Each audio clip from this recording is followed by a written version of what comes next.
Hello and welcome to संगम स्पर्धा परीक्षा केंद्र. तर मित्रांनो, आज आपण बघणार आहोत ब्रह्मपुत्रा नदी प्रणाली. ब्रह्मपुत्रा नदी प्रणाली.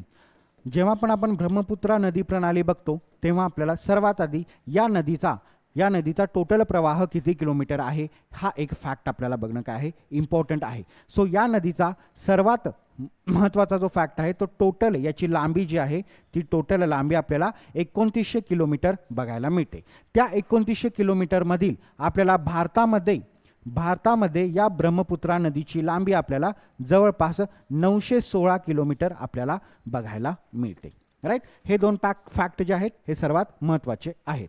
त्याच्यानंतर ह्या नदीचा जो उगम आहे हा उगम आपल्याला चेमिंगडुंग काय म्हणतो आपण, चेमिंगडुंग ग्लेशियर किंवा आपण त्याला म्हणतो अंगसी ग्लेशियर किंवा अंगसी हिम नदी जी आहे ह्या हिम नदीच्या तिथे आपल्याला याचा जो ओरिजिन आहे उगम बघायला मिळतो. त्याच्यानंतर ही नदी पुढे वाहत जाते. ही नदी चायनामध्ये वाहत असताना या नदीला सांगपो असं म्हटलेलं आहे. चायनामध्ये या नदीला सांगपो असे म्हणतात.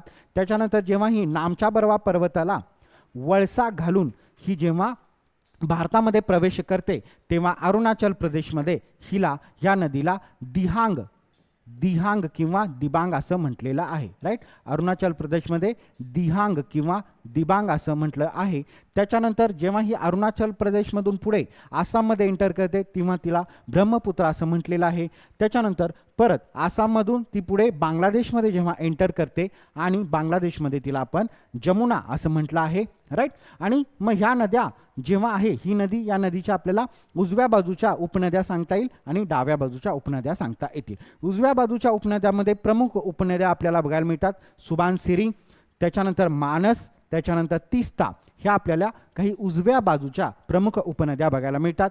डाव्या बाजूच्या प्रमुख उपनद्या आहेत दिबांग, त्याच्यानंतर लोहित, त्याच्यानंतर धनसिरी, त्याच्यानंतर कापिली. ह्या काय आहेत, या डाव्या बाजूच्या काही उपनद्या आपल्याला बघायला मिळतात. आणि ही जेव्हा ब्रह्मपुत्रा नदी बांगलादेशमध्ये या गंगा नदीला जेव्हा मिळते, गंगा नदीचा आणि ब्रह्मपुत्रा नदीचा संगम होतो, तिथून पुढं त्या नदीला आपल्याला पद्मा नदी अशी म्हटलेली दिसते किंवा पद्मा नदी असं तेव्हा तिथून पुढे या नदीला म्हणतात. राईट, सो ही आपली ब्रह्मपुत्रा नदी प्रणाली. Thank you so much.